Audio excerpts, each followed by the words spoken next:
as I guess it's enumerated here. I'm sure these enumerations are not always consistent. Ellie, welcome back. Anybody's doing it online, can they send me a link? Yeah, What's one that? second. Sorry? Ezra, what did you say? I asked for somebody to send me a link if they're doing it online because I don't know. Yeah, I just sent the link to the chat.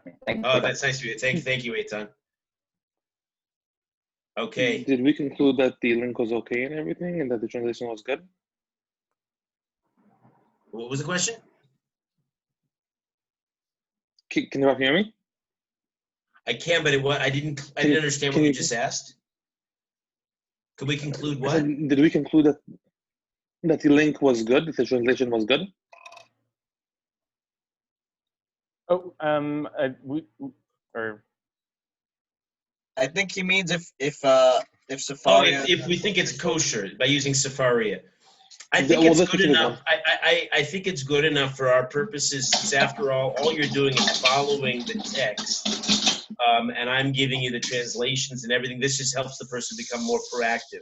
I think that's better than sitting with no text at all. So I'll use it too then. So I'll use it too. Okay. Also, I'm not sure. The translation is done by who again? It was some Safaria person, but I looked into it a little bit more. So they have multiple translations actually. One of them happens to be the Sunchino from London. So which is probably I'm assuming that we hold that that's kosher. So. Right. And again, I'm going over it with. I mean, we take it with a grain of salt anyway as a translation. Plus, you're getting through me the more expert, reliable translation of the art scroll. And my own, and I don't know if you notice, Eitan, you would notice this because you have the same text. I sometimes change their translation to something that I prefer. Yeah. Okay, the Brisa goes on. So some of us weren't together. I think all this is recorded if you want to catch up. But fascinating, really fundamental material here, all of which really should be basic Judaism reading for anybody. We're going through the story, that what we consider midrashic, but in this case it's not medrash, it's brisa, story of Adam and Chava and the fall, with a lot of the relevant details, and it all is in the context. This, by the way, goes for a long period.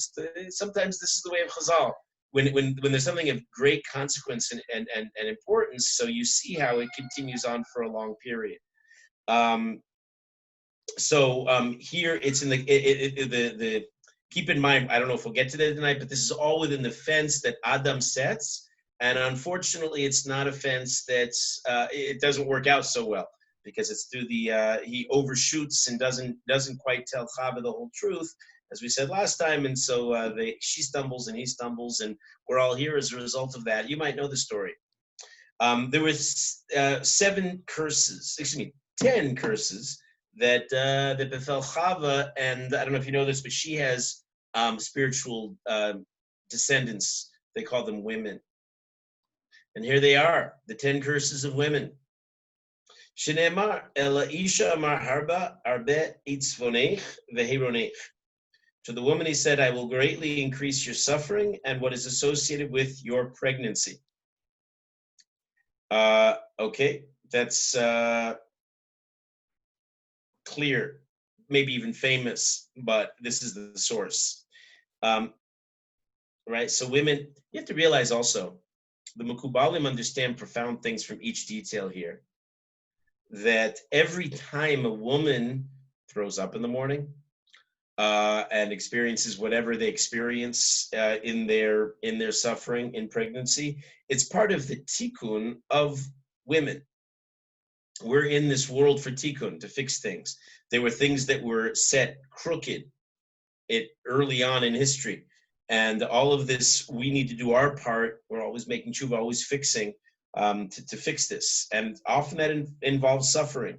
And so the women's suffering is for good purpose on the condition that they take it in stride. What a lot of people do when they suffer, we talked a lot about this and when we learned Eov, is that they curse their fate. Chas v'shalom, they even curse Hashem. Why did you do this to me? Kind of thinking. And the person who understands that every detail, all of this is coming for some cosmic purpose, handles it much more gracefully and much more, and possibly even makes tshuva. So the suffering that they endure in pregnancy is a direct curse based on Chava's behavior. Be'etzev tel divonim ve'el ishech tshukasech v'huyim shabach. This is the basic pasuk. In pain you will give birth to children, but your craving will be for your husband, and he will rule over you. Okay. Elu shte rivios dam. So the double words of harbe arbe, which means actually I'm going to increase your suffering. Harbe arbe refers to 2 extra portions of blood. That's part of the woman's lot. She has her menstrual cycle. And, right? So that's the first of the 2 curses is the menstrual cycle. Achas dam tsar nida v'achas dam tsar besulin. One is the blood that she endures for her menstrual cycle, and the other one is that which when her hymen breaks, it's a painful rupture, and that's another point of suffering. Notice, interesting list too. Everything that's a curse and a point of suffering for women, interestingly, also is a point of great blessing. I know Rav Fuchs was one of the Rebbes in the Beis Medrash in Meretz Kollel, where I learned when I first made Aliyah in Nevaseret, and he said he's a very serious national religious rabbi, and his daughter, when she first had her period, somehow her teacher discussed it with her personally and framed it all in purely spiritual, positive terms. She said, now you're coming into womanhood. It's a very beautiful, it's a privilege. It's something that one day is part of the process that will enable you to bear children, which is a woman's really greatest hope, that she should be able to have children in this world. And it's all part of this process. And you should see it purely for the good.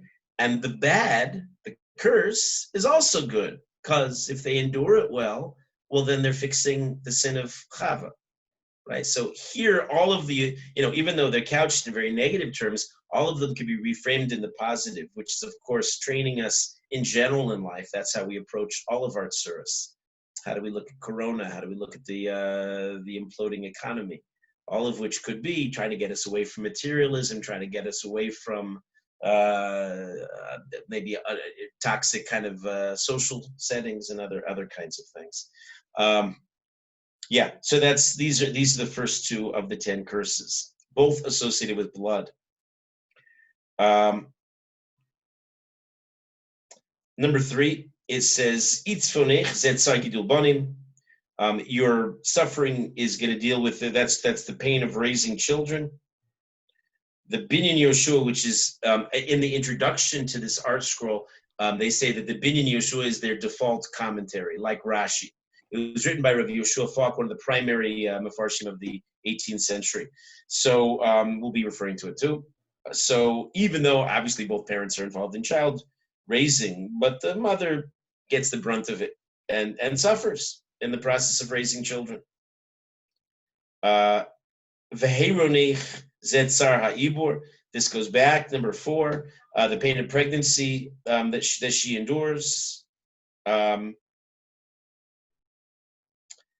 Be'etzev tel divonim b'kimashmal. Right, she's going to give birth in pain. That's clear. Everybody remembers, because I like to quote it, and I think almost all of you were in my class once. Anybody remember the immortal words of Carol Burnett? For men who want to be new age and kind of like really feel women's pain, everybody's prepared for a little exercise. Follow me. So you really want to know what women go through when they give childbirth, men can do this too. Take your lower lip and pull it over your forehead. Yeah.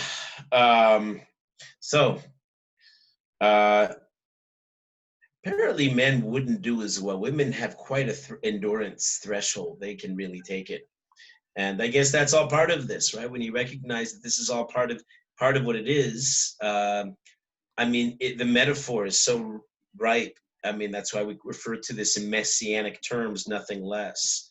The Ikvaz of the Mashiach, the footsteps of the messianic era, is actually referred to as Chevle Mashiach. Chevle Chavalim means labor pains of the messianic era. There's gonna be an immediately painful process that will lead to a time of unsurpassed joy. And what do you think about the mother and why she can endure? Why Hashem gives her this superhuman kinds of endurance? Because in a few moments she's going to take this tiny, cuddly little thing and put it to her bosom and start nursing it. And a woman at that moment is transported from this world to something of a totally different dimension. But it involves suffering. It's part of the process, part of the curse. So we've gotten 5 of the 10. I'm talking an awful lot. Anybody have any insights or questions as we go?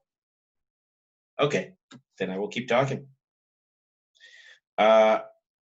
Then it says number 6, Vel ishech chukasek. By the way, it's all based in the pasuk, but this is fleshing it out. I mean, this is more fundamental than Rashi, you realize. When Rashi comments, he's quoting things like Avos Rabbi Nosson, and not just things like Avos Rabbi Nosson is all over Rashi in his commentary on Chumash. So if some of this material is familiar to you, you understand why. It's some of the more fundamental ideas that we know about these important topics. So number 6, we understand that her craving is going to be for her husband. What does this teach us? Melamed sha'isha mishtokekes al bayla b'sha shehu yotze l'derech. This teaches that a woman yearns for intimacy with her husband, especially when he's about to go on a journey. That's a mitzvah. I don't know if you guys know this. I don't know if you should know this. You're not married yet. But a man before going on a journey has an obligation to his wife, or Ona. He has to be with her. And a woman feels that great attachment, longing, yearning for him. And of course, it's a privilege too. Something of great. A woman gets great satisfaction in this, but she's limited too. It's one of the reasons why Chazal say Noshim das and Kala. This idea that came up recently, I think here we were talking about it. Women have a light discretion when it comes to men. Rav Orlovsky immortalized this idea. He said, translating it and updating it in modern terms, he said, women fall for the dumbest lines. And he jokes about it, and it's very funny, very witty, but he's really saying it, he's nailing it, because what he's pointing to is the fact that women have this deep need to make that connection, hopefully a soulful, spiritual connection with the man, so much so that she'll sometimes leave aside her better discretion, and she'll fall for stupid lines. And when it's outside of a spiritual context, she'll be often abused in the process too, because she so deeply desires a connection. Men are jerks. I'm just saying. And present company accepted, obviously, but like most of them are really just animals about all this, and they just want what they want, and they want to leave the woman the next instant. And that's what happens when you're outside the confines of halacha more times than not. So women are really abused in this regard, and they go into it with this bright-eyed spiritual, let's hold hands, and meanwhile the men do whatever they do and take advantage of the woman's great yearning. Right? That's a curse, especially when it's mishandled. Number 7, v'hu yimshol, the man will dominate over the woman. That means when this is actually brought down in halacha too, when a man desires intimacy, he can say so verbally. A woman who actually has greater boshus, she has a greater sense of shame than men. When she petitions, she doesn't do it verbally, and this is actually brought down in the halacha. It's the Gemara in Eruvin. It means that the imbalance gives the man the upper hand in the relationship on a certain level. But on the other hand, it shows that she's much more refined about these things. I mean, men are just blunt and crude. Where the woman, what she does, by the way, the poskim say she should wear makeup, put on nice perfume, make his favorite dinner, In other words, nonverbal cues that he should say, ooh, wow, it's sushi tonight. I know what she's telling me, really. And it's a very kind of graceful way of indicating something that by lesser mortals will be an act of pure bestiality, and by Jews is something that we believe is an act of great spirituality.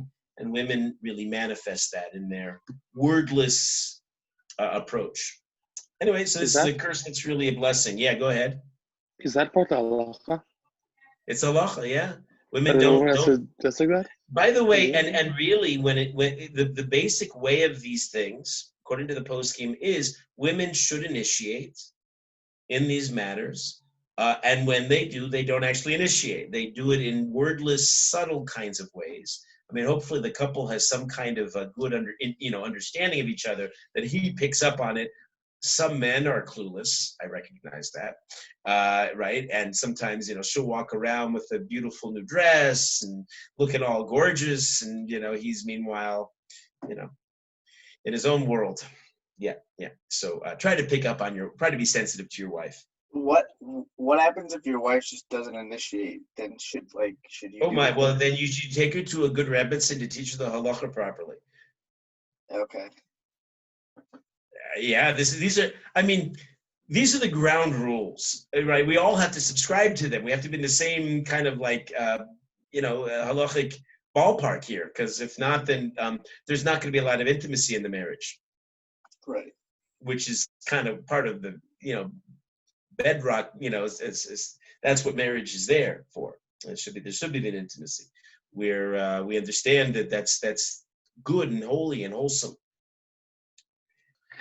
Okay. Does halacha not account for individual differences here? I mean, we're making a lot of very well. On what level? What are you suggesting? I simply don't know. There are lots of men.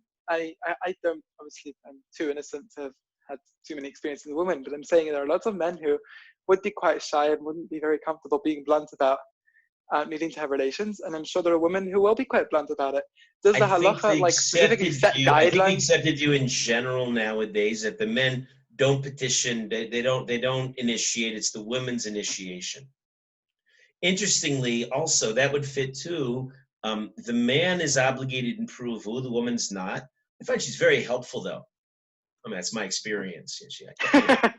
Thanks, sweetheart. Couldn't have done it without you, really. But and then the man's obligated in ona. He has to please her. There is no corollary mitzvah for the woman, by which we see that that the Chazal and Hashem understand that by men it's a given. We're always on board. We're easy to please in this area, which physiologically actually is usually the case. Women, on the other hand, it's much more difficult, and they need the emotion, and they need the right space, and they need utter trust and confidence in their husband. The emotional component is all important and not always there, and so they give it, as it were, the woman has the kind of a certain upper hand in that she initiates, even though she's totally subordinate to her husband. And interesting dynamic, all this, right? She needs him in a way that he's more independent of her. Okay, we are on the 8th of the 10 curses. Yeah. Just to add to Aviel's question, because today it happens to be that a lot of times, it's like in marriages, the women. All this egalitarian idea, all these ideas have made women more like men. Yeah. So, for example, it's happened to me a lot of times. You see that, in marriages, for example, they go through many, many years where it's it's not done. And it's a common thing. It's no, I mean, not meaning. I don't mean it's not years. For example, maybe it would be a long time and stuff. But it's for example, when they go and they keep going and stuff, and it's the woman just doesn't initiate it, and so does the man have to be quiet until? No, something's wrong there. No, they have to speak about it then. Except, of course, where there are issues that often happen that are beyond the couple's control. I mean, there are physiological issues, any number of issues. There could be psychological issues too that mitigate too, that are grounds not to have relations. But as a general rule in marriage, a man and a wife should have relations. I mean, it's one of the reasons why there's discussion once they fulfill their basic obligation approval. Birth control is a possibility. We have to ask a shaila, but it's certainly because the assumption is in any marriage, of course, the relations will continue. But what if there are legitimate reasons why they're not ready or she's not ready? It's always around the woman for more children. Okay, so then there needs to be birth control. But of course, it's a given that there's going to be relations. That's part and parcel. It's central in the marriage. Okay. The Gemara in Sota goes into great depth about the frequency. A Talmid Chacham famously shouldn't be by his wife like so many chickens, meaning he shouldn't be too frequently, he shouldn't be overly consumed with this aspect of life. It should be something that should be part of his life, but not something that is excessive. And then it talks about actually, depending on the profession, this is the very beginning of the Gemara in Sota. It talks about the various professions. I guess it depends on how often they tend to be home. Some of them are way more than others. That's how frequently they should be with their wives. Today, many of the poskim talk about the challenges of Shalom Bayis, the many challenges. There aren't just some, not just these, but among the challenges to Shalom Bayis is just the world is just way overstimulated. Even if you're trying to lead a life that's relatively secluded and away from modern stuff, but the billboards and just the FOMO, the knowledge that all this stuff is out there, which creeps in, makes it very challenging. Society, men and women are just more around each other. Once upon a time, we just didn't see each other in daily interactions. They were much more secluded, men from women. So all of this has a detrimental effect on the marriage, which means that there's a greater importance, a greater imperative for the marital relations to be healthy and robust and satisfying, and the woman should look very beautiful for her husband so that he doesn't look elsewhere. These are all values that are emphasized, and all for Shalom Bayis, all for hopefully wholesome spiritual purposes. Right? For the house is a happy, healthy house. The children feel the health. They themselves are then in a nice environment. You realize all of these details influence every aspect of family life. If there's harmony between the husband and wife, if there's some kind of satisfaction, so the kids feel that. Kids are very intuitive. They pick up on things, even if they don't quite understand what it's all about, but they know that something is right or frequently wrong. The eighth curse the Breiset delineates is Atufa Ka'avel. She's wrapped up, referring to her kisui rosh, her head covering, like a mourner. Mourners, as it were, they want to kind of hide themselves. They pull the cloak over their head. So that's the woman, and that's defined as a curse. Of course, today, since Seir Be'isha Erva, Gemara Brachos tells us that a married woman's hair is actually a point of her nakedness. It should not be exposed. It's actually her great privilege to cover her hair, to leave that among the various experiences only for her husband. He should see her in her sensual beauty, which spiritually also is very much defined by the hair. I mean, the spiritual parts of the body are not coincidentally up. That's why almost all the sensory experiences are in the face. And the hair, as it were, is the crown of this. So it's the peak of spirituality, but because it can often become physical, so the woman covers it and leaves that aspect of her physical being just for her husband. So she covers her hair. The ninth curse, v'chavush mikol adam beveis asurim. She's confined to her home, away from all other people, as if in prison. Feminists may complain, but this is part of the curse of Chava. And again, a woman who embraces this role and does it in a lofty kind of a way, she's fixing something. Now, the pasuk actually doesn't understand this the curse at all. It gives it a very positive spin. The pasuk in Tehillim says, "Kol kvud bas melech pnima." The real glory, the honor of the daughter of a king, that would be a woman, is actually internal. So a woman who's inside, stays away from the public light, is actually on an elevated level. She shouldn't be in the limelight. She shouldn't be attracting the attention of men. Our imahos were singled out in a negative way. When it says in the pasuk Vatetse Dina, Dina goes out, and then backwards we see that actually, like daughter, like mother. There's an earlier pasuk that says Vatetse Leah. Leah, her mother, also went out, and in both cases, being a yotzanis is singled out. Rashi brings this in the psukim as not a flattering quality. Women who go out. It's more flattering that she should stay inside. She's sanua. She's modest, and that too is a kind of a tikkun. Right. This by doing this, it as art school has some nice wording. It says this is a matter of upholding her majestic dignity. Men, after all, who look at women too much, they make catcalls. They objectify them. That's the worst insult to the woman's neshama. Women who are, in a certain way, much more spiritual than men. So to be subjected to that kind of that trivialization, that kind of bestial treatment of a catcall is the greatest insult to her dignity. Yeah, Yitzchak Chaim. You're saying something? Today, women go to shul, and it's become more and more of a normal thing.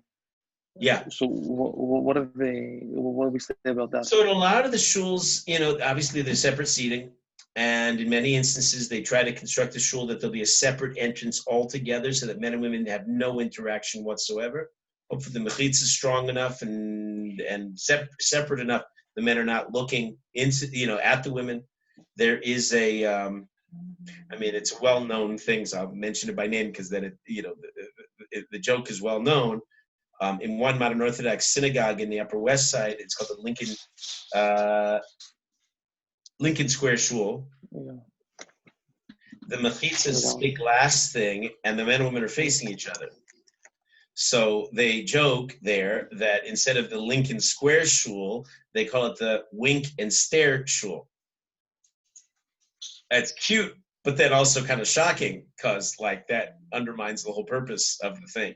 So, based on this, we would understand that it'd be better if the women were not visible at all. Rebbetzin Kanievsky was medayeket. She went to shul. She went to the Letterman shul right near their house. And there is certainly women can, and wonderful if they can make it. They get Dvarim Shel Kedusha. They get all kinds of other privileges in tefillah. But interesting counterpoint maybe by Tashlich. The poskim say if it's going to be a social scene, on Rosh Hashanah, this holy day anyway, where people are out trying to throw away their sins, by so many experiences of Tashlich, they actually rack up a bunch of new ones in their social interactions between men and women. And the poskim say, and not just one, points out that if it's going to be a social scene, better not to do Tashlich at all. Just avoid it. It's a minhag. It's meant to enhance Rosh Hashanah, not the Aser Yemei Tshuva, not the opposite.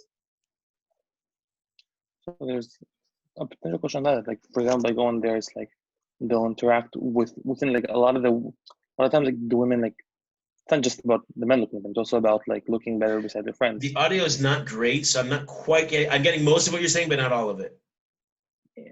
A lot of times, it's not just about the way the men look at them; it's also about the way they look beside the other women. So it's and the way that's for sure true, and that's how I assert that too. That women often dress much more as a social status measure that they among themselves. Fine, but I don't think that's out of order in terms of this. The major problem is if they put themselves in the public view to be objectified by men, which is an insult to their fundamental dignity. Rabbi, I have to see if there's an update for you on the Lincoln Square Synagogue. I heard things got they did different things with mechitzas.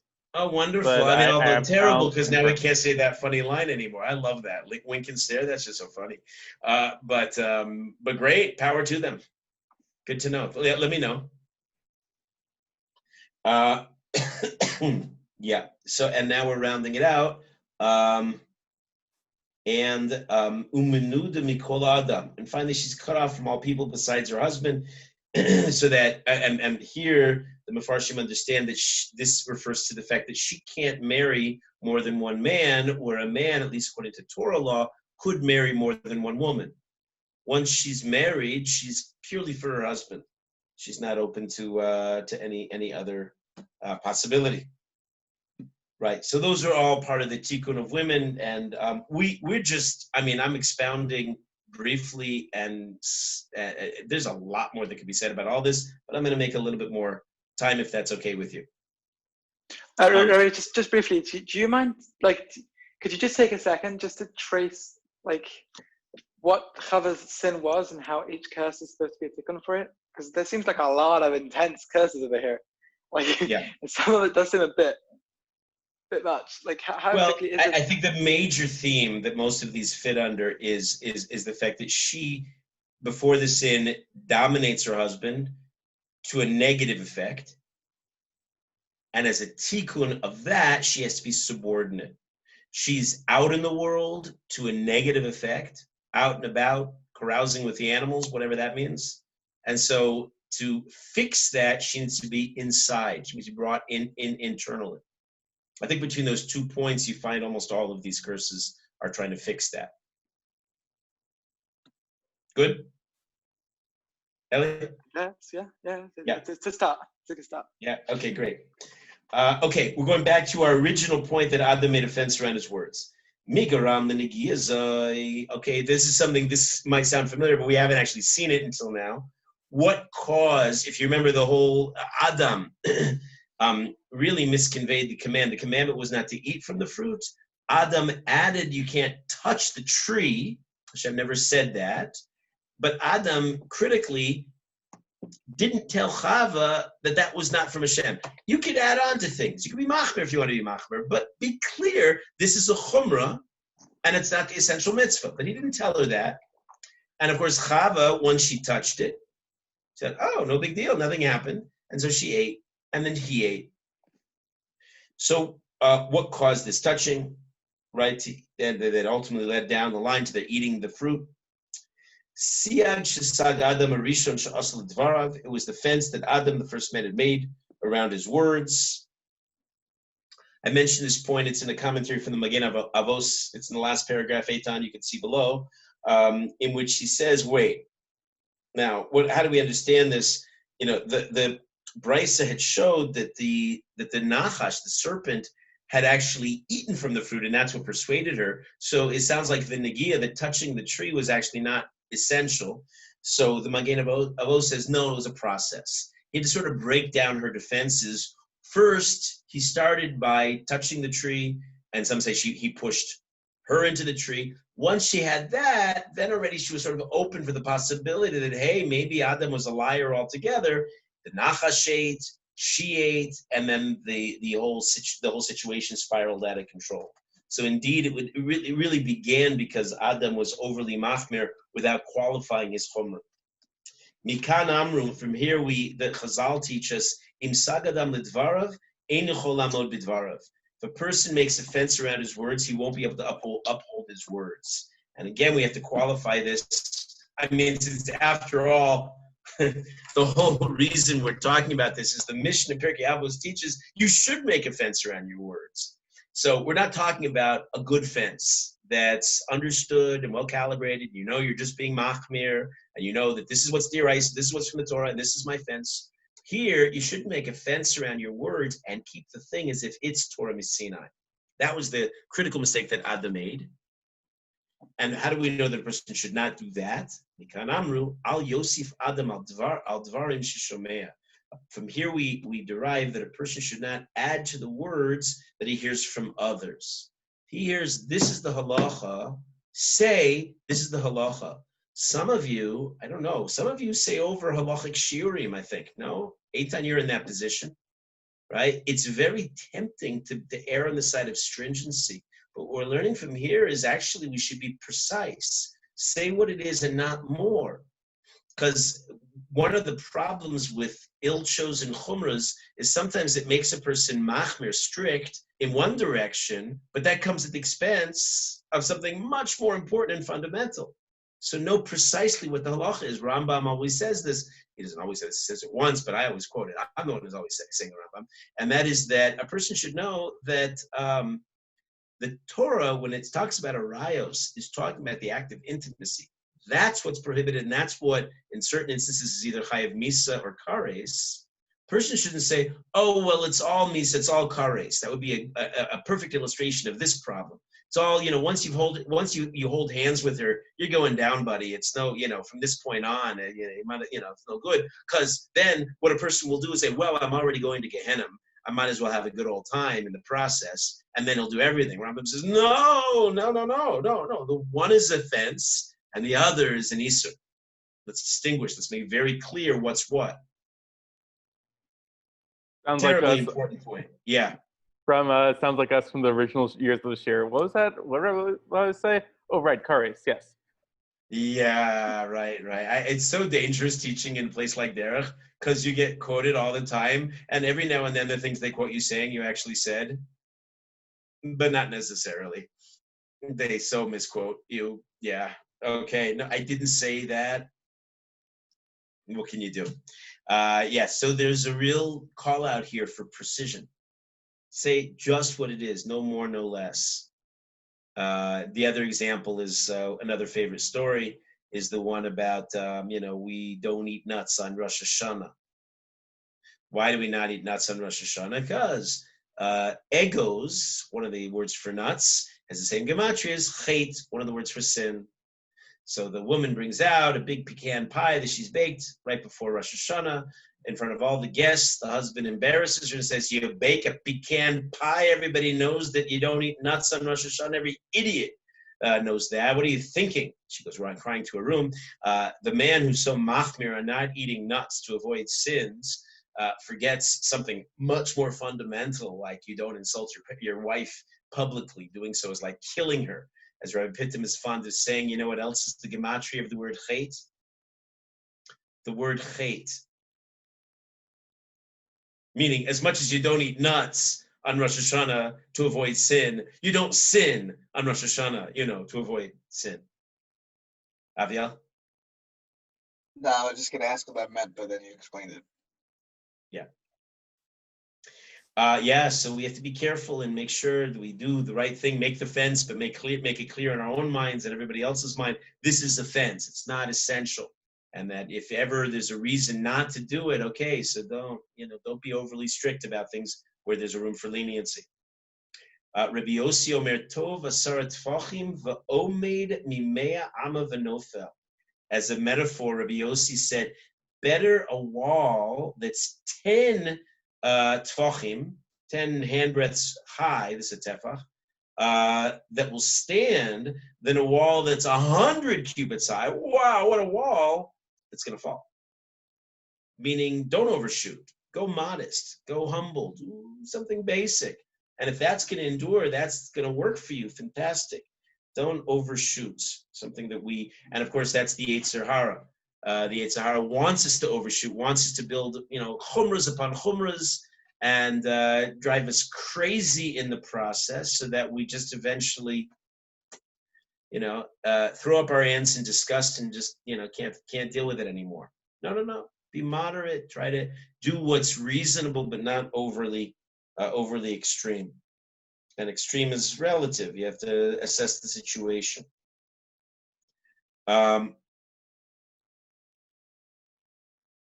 Okay. We were talking about the fact that the Nachash also overreached and tried to get something that he really shouldn't have gotten. And the Bryce now elaborates on his sins. Quick question: is this all familiar, or is there new material here for you? There's definitely some new material that I've never. Yeah, amazing. Yeah. There's going to be a lot more too, and if you're anything like me, you'll wind up quoting all of this. As I always say, there's not a day that goes by or shiur that goes by without my quoting Avos. I imagine after doing this now long enough, I'm going to be quoting Avos Rabbi Nosson left and right and center too. What was the evil serpent thinking at that time? Earlier when he wanted to persuade Chava and Adam, I guess by extension, to eat from the fruit, what was his motivation? So the Brisa gives us some background. Elech ve'eroges Adam. The Nachash was thinking like this: I'm going to go and kill that Adam guy so I could marry his wife. Now, there's a technical problem if you're thinking logically. The Binyan Yoshua again, he says, if he gets her to eat the fruit first, she's going to die too. Not the marrying kind when she's dead. So how's he strategizing? Evidently, he hoped that she would persuade Adam to eat first. He would die, get out of the picture, and the Nachash could then interlope. And why did he want to do this? He says, because this is real motivation. Why does he want to kill Adam? If I'm like Adam, I'm going to be king of the whole world. I want to be king. And he's Arur Mikol. He's the most cunning of all the beasts in the field. That's the pasuk describes him. And he wants to take that superior intelligence and use it to rule all the planet, to be the greatest creature. The Mefarsh points out he's got the power of speech at this stage in history, so why not? Let me assert myself.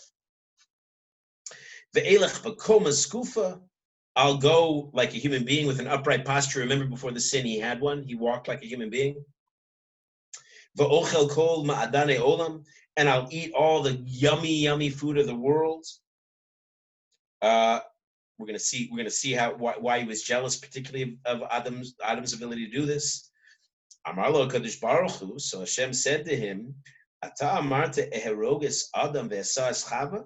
You said I'm going to kill Adam. I'm going to marry Chava.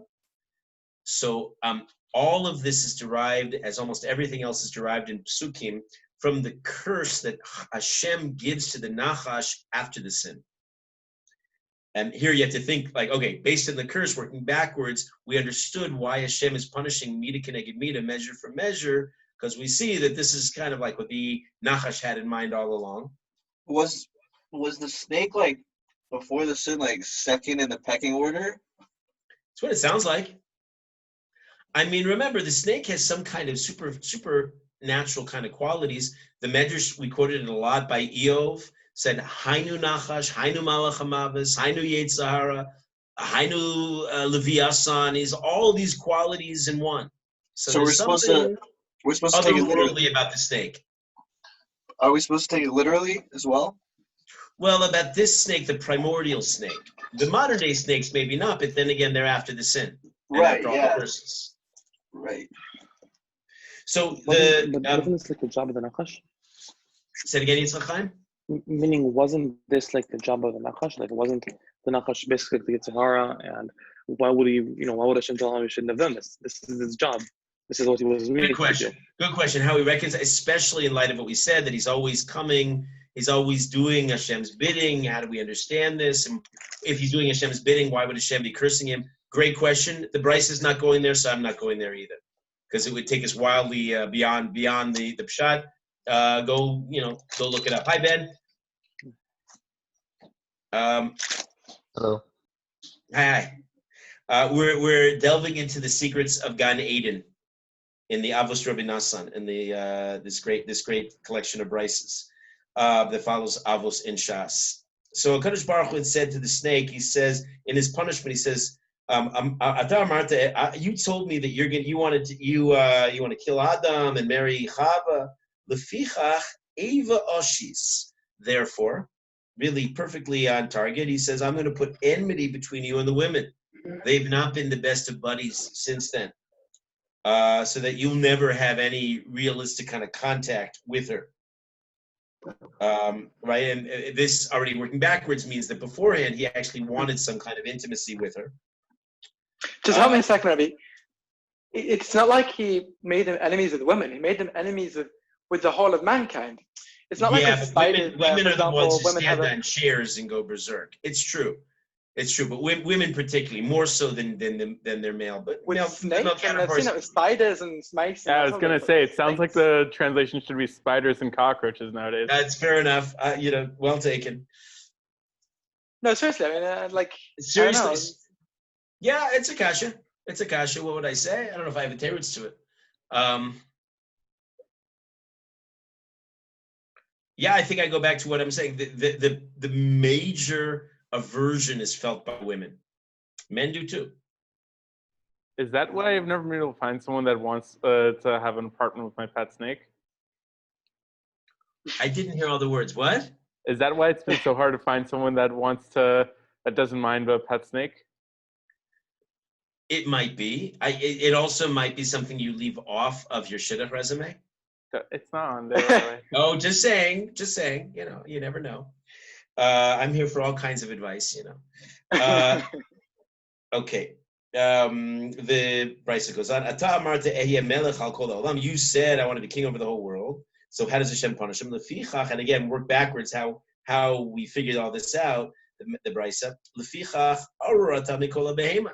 Your punishment, you're going to be cursed from all animals. Of course, we know that this means that he used to be raised up. Now he was over all the beasts. Now he's under everybody, under everybody's feet, in the worst possible kind of way.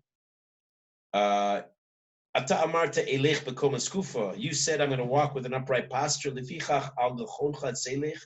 Therefore, your belly shall on your belly you'll go.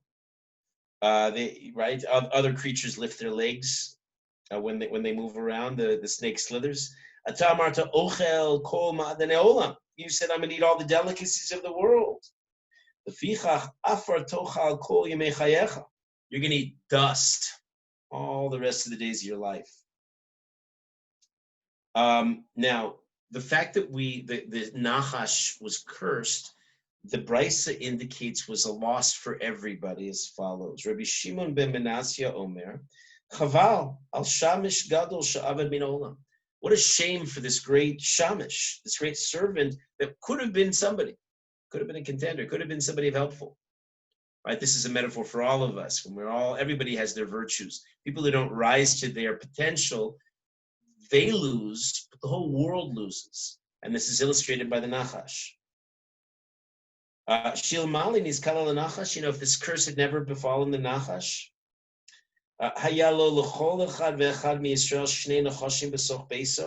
every Jew would have had two snakes in his house. One he would send to the west, far away, and the other would send to the east, far away.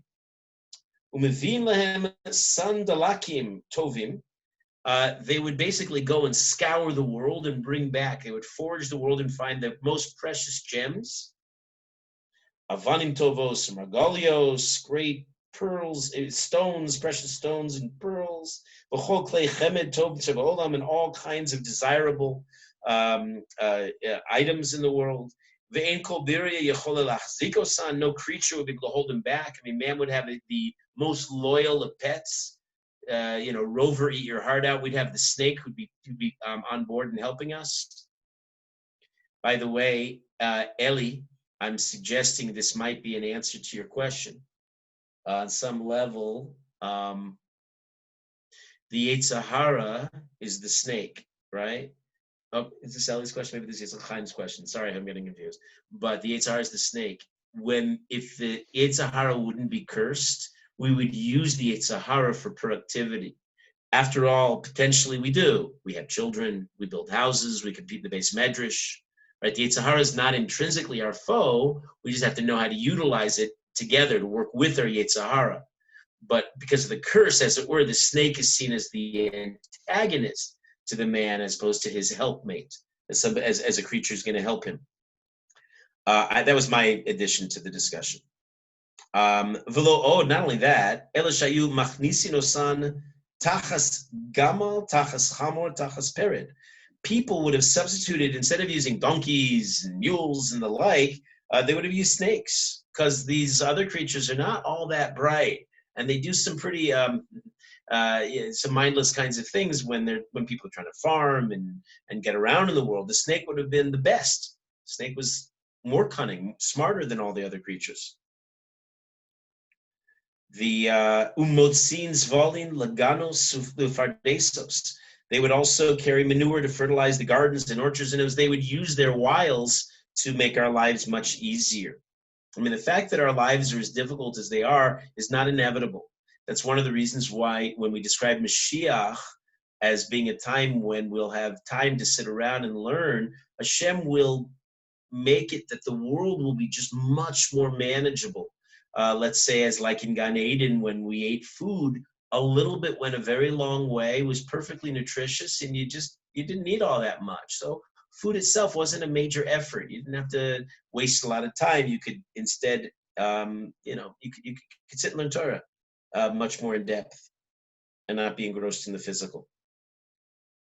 So far, so good? Have time for a little bit more? Good? Yeah. Okay. We're in the 8th brisa. Rav Yehuda ben Beseira Omer. Adam Harishon Haya Meisei B'Gan Eden. Adam, the first man, would recline in Gan Eden. This is giving background to what the snake was so jealous of. Picture Adam. I picture him in this. He's like this in Gan Eden. Umalach Yesharis Omdim B'Gan Eden Likraso. The ministering angels would stand all around him. My picture is they're all serving him pina coladas. V'tsolin lo basar umitzanin lo yain. They would roast meat for him and cool wine for him. He's also in my vision of it. He's got these like really stylish sunglasses on. Banachash v'rauso. This is at this point where the snake came and saw him, and is all resplendent. V'tzitz bichvodo v'niskanabo. He gazed at all this honor that was given to Adam, and he became jealous of him. What's the Musar Haskell the Bryce is teaching us? I don't know if you know this. Like every detail of every Bryce that we're learning here is so layered with good midos, with teachings, with moral depth here. What's something you can derive from all this? Because I'll have this principle. If you have great wealth, don't flaunt it. You'll get what's called ayin hara. People will give you the evil eye. In this case, the nachash did. But use what you have judiciously and not necessarily in the public eye. Basic idea. The Brisa then goes on and tells us that despite all this honor, it was only a matter of hours before Adam actually sinned. And then famously, the Brisa here, and it comes up in the Gemara too, tells us a day in the life, the first day in the life of people, and how it actually mapped out. Now, keep in mind that there are interpretations that the one day may have been equivalent to millions of years. This Brisa does not subscribe to that view. Clearly, it understands a day is a day as follows. Here's what it was. Anybody wants to write an actual schedule for Adam Arishon? Very packed, productive day. You should all be so busy. We should all be so busy in the kinds of days that we lead. Sharishona Hutzbar Afaro. In the first hour of the day, all the dust was gathered.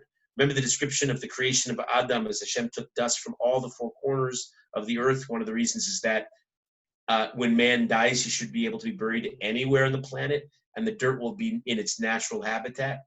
We are made up of dirt and water. Those are the ingredients that went into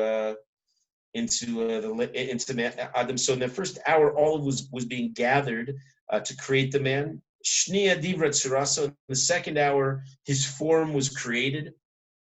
The creation of Adam, this is in the second chapter of Breshis. The creation of Adam is interesting, likened to making challah. Take some flour, which looks like dust, add some water, which is exactly the ingredients that went into Adam. Blow into it in the breath of life. That would be the leavening. That's the chimutz that takes place in the challah. Let it rise. And then presto, you got a delicious fluffy flour, or in the case of Adam, you got a creation called man. So that was the second hour. Shlishis nasid golem. In the third hour, he's made into an unfinished bodily form. Right, he was a lifeless image still. Revis niskashu evarav. In the fourth hour, his limbs were created. Chamishis nispatchu nekavav. In the fifth hour, his orifices were opened. Shishis nitna bosh neshama. In the sixth hour, the soul was placed inside of him. It's interesting. The Gemara says in Rosh Hashanah that by all the creatures, they were all created spontaneously. They just were there. Here, by Adam, it's various phases. Many of them are Farshim comment. He's quoting the Binyan Yeshua here, the Ar Scroll. They say when only with man is there a slow, gradual process, each element coming one at a time. And the explanation is that Hashem wished to demonstrate that our task in this world is to develop our midos gradually.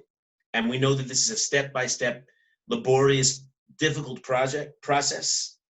And that's unlike any other creature in the world. So our creation came step by step, because you know that as we live, we're creating ourselves. The ultimate way we imitate HaKadosh Baruch Hu, after all, is to tshuva, is to fixing ourselves, is step by step. I mean, I believe learning this kind of material is crucial for that process. We only get greater when we delve into what we're supposed to be through the great works of Musar, and Avos Rabbi Nosson is at the forefront of them, step by step. Yeah. The 8th hour, Shminis Nizdiavgulo Chava. Chava was paired with Adam. Shis Sichnisu L'Gan Eden. The 9th hour, Hashem brought him into Gan Eden. Asiris Tzivau. In the 10th hour, Hashem commanded him to eat from the tree of knowledge, not to eat, excuse me. Echad Asar Sarach. In the 11th hour, he sinned. Shteim Asar Nitrad V'halach Lo. And the 12th hour, he was kicked out of Gan Eden and went his way. That was fast. L'kayim Mashnema V'adam Biker Bal Yolim. That's the verse in Tehillim that says, for his man, he does not remain in a state of glory overnight. Right? We fall very quickly if we fall sometimes.